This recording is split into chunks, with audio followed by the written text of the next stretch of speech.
앞에 선 청년들을 바라보시면서 어떤 느낌이 드셨나요? 청년의 때에 창조주를 기억하는 믿음의 자녀들이 앞에 있다는 사실이 우리 교회에 큰 힘이 된다는 사실입니다. 수의 많고 적음이 아니라 하나님을 알고 그의 이름에 걸맞은 백성답게 살기 위해 몸부림치는 주의 청년들이기 때문입니다. 이 세상이 얼마나 힘이 듭니까? 진학, 취업, 결혼. 주의 자녀들이 가야 될 길이 정말로 힘든 길이에요. 우리 어르신들은 걸어오신 길이잖아요. 오늘 주신 말씀 안에 참 이 은혜가 빠질 수 없음을 우리 잘 알기에 특별히 우리 주의 청년들을 위해 기도해 주시기를 부탁드립니다. 주의 자녀들이 힘을 얻어야 교회가 든든히 세워져 갑니다. 우리 기도하는 우리 진주문 성도님들 되시기를 축복합니다.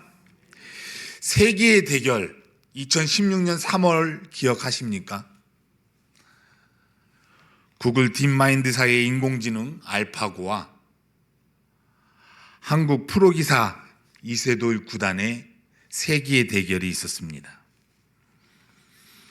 이미 당시 이세돌보다 알파고의 수준은 프로 수준을 훨씬 상회했다고 기록하고 있습니다.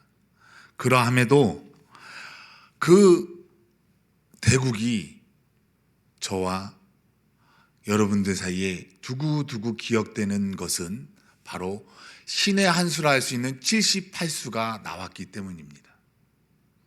엄연히 71수 옆을 두고 둬야 될 자리임에도 불구하고 급소를 찌르듯이 이 신의 한 수를 둠으로 알파고가 대국에서 인간에게 유일하게 패배하는 일이 일어났습니다. 그러니까 이 78수를 두기 전까지는 이세돌 구단이 이길 확률이 0.007%였습니다. 0.007% 이길 확률이요. 그러니까 10,000명 중 1명이 돼야 이 수를 둘 수 있다는 것입니다. 또 최선의 5수를 둔다 해도 이런 수는 인간이 발견하기가 어렵다 결론지었습니다. 그렇기 때문에 이 개발진들이 혀를 내두르면서 탄식하는 모습이 지금도 유튜브에 이렇게 떠 있습니다. 이것이 신의 한 수입니다. 알파고와 대국하려면 중앙 처리 장치 CPU 1202개가 있어야 되고 그래픽 처리 장치 GPU라는 것이 176개가 필요합니다. 그리고 100명이 넘는 과학자가 필요하다고 합니다. 그런데 이세돌은 자기의 머리 하나와 커피 한 잔이면 되었습니다. 대국이라는 것이 거의 비슷해야 수준이 참 맛깔나게 좋은 결과로 그를 바라보는 사람들에게서 희열을 느끼게 하는데 애당초 게임이 안 되는 것을 두고 거꾸로 이긴다고 한다고 하는 것은 있을 수 없는 일입니다. 오늘 제가 왜 이런 말씀을 드리냐면은 본문에 나타난 헤롯과 예수 그리스도의 모습이 비슷하기 때문입니다. 애당초 헤롯은 위대한 헤롯 대왕이라고 표현할 정도로 그가 건축과 온 평화와 안정을 가져다 줄 것으로 여기는 이스라엘 그 자체 유대인들로만 바라보면 그래도 대단한 왕으로 치부가 되어집니다. 그런데 유독 기독교인들에게 있어서는 이 헤롯 대왕을 평가할 때 잔인극악무독한 왕이라고 표현을 하게 되기 때문입니다. 그러니까 아예 이 헤롯과 예수 그리스도의 이 나심 속에 게임이 되지 않는 상황인 거예요. 그런데 우리 아기 예수가 이 땅에 오심으로 말미암아 바로 인류 구원의 아주 신의 한 수가 이루어진 것을 우리가 발견하게 됩니다. 분명 사무엘상 8장 10절에서 세상 왕을 달라 했던 그 백성들에게 철저히 경고의 말씀을 사무엘을 통해서 하셨습니다. 아들을 데려다가 왕의 병거와 말을 몰고 천부장과 50부장을 삼아 밭을 갈게 하고 추수하게 하고 무기와 병거의 장비도 만들게 데려갈 것이다. 딸들을 데려다가 향료 만드는 자와 요리하는 자와 떡 굽는 자로 삼고 너희 밭과 포도원과 향료를 만드는 자 감람원에서 제일 좋은 것을 가져다가 자기 신하들에게 줄 것이고 요리하는 자로 삼고 그 만든 것을 자기와 자기 신하들을 배불리 하는 데에 두겠다. 이런 내용입니다.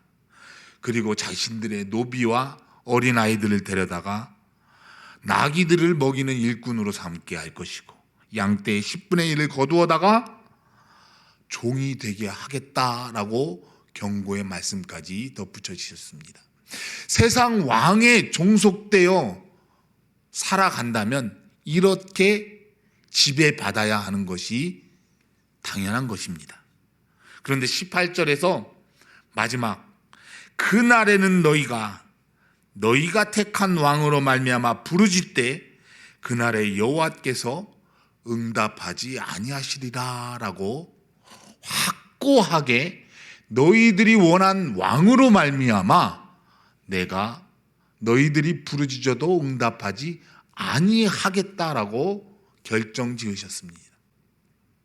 하나님이 아닌 다른 신, 다른 왕을 원하거나 소유하고자 하는 인간들의 그 마음 안에 하나님이 없음을 천명한 것입니다. 이스라엘의 현 상황은 이러한 상황입니다. 왕의 오심을 기다리거나 맞이할 준비가 돼 있지 않습니다. 되려 동방 박사들, 이방 땅으로부터 온 별들을 쫓아온 그들을 통해 왕의 오심을, 왕의 나심을 듣게 되는 사건이 일어났습니다. 이 왕이 태어났다 함을 듣고 나서 어떤 일이 일어났습니까? 헤롯은 극히 분노하여서 2살 아래로 어린 아이들을 다 몰살시켰습니다. 왕의 나심이 어찌 이러할 수 있을까? 항변이라도 해야 할 것이죠. 우리를 구원할 메시아가 나셨는데 그로 말미암아 우리의 귀한 생명이 되는 어린 아이들을 하루아침에 다 잃어버렸습니다. 눈에 넣어도 안 아플 아이들을 그리스도 때문에 다 잃었다고 불평, 원망하기 짝이 없겠죠. 왜 동방박사들은 와서 향유와 모략과 온갖 예물을 드리려고 왜 그 소식을 물고 왔는지 원망이라도 해야 하는 것 아니겠습니까? 상황은 딱 그렇습니다. 아주 우리를 구원할 왕으로 보기 좋게 등장하셔야 되는 그 왕은 힘 하나 쓸 수 없고 자기 생명 하나 부질할 수 없는 어린 아기 예수, 그를 누가 왕이 나셨다 할 수 있었을까요? 시편 139편에서 우리 하나님은 수가 많으신 하나님이라고 말씀하고 있습니다. 그 수에 대해서 다윗은 이렇게 고백했습니다. 나의 앉고 일어섬과 생각도 아시고 가는 모든 일과 행위와 혀의 말을 알지 못하시는 것이 하나도 없으신 하나님께서는 어디에 거할지라도 거기에 나와 함께 하시는 분, 그분을 찬양했습니다. 그분을 신뢰하시기를 바랍니다. 우리 호흡 그 자체, 생명 그 자체 전부가 되신 하나님이 그 수가 얼마나 많으신지 모래의 알보다 더 많다고 고백했습니다. 악인의 피해서 보호하시고 영원한 생명의 길로 우리를 지키실 것이라고 고백했습니다. 이 하나님을 신뢰하시기를 바랍니다. 오늘 본문 말씀에서 15절에 하나님의 말씀을 이루려 하심이라, 18절에서 이루어졌느니라, 23절에서 이루려 함이라 라고 말씀을 마치고 있습니다. 성도는 하나님의 말씀을 이루심을 믿고 기다리는 자입니다. 하나님의 말씀이 이루어질 줄을 알고 믿고 참고 견디는 자입니다.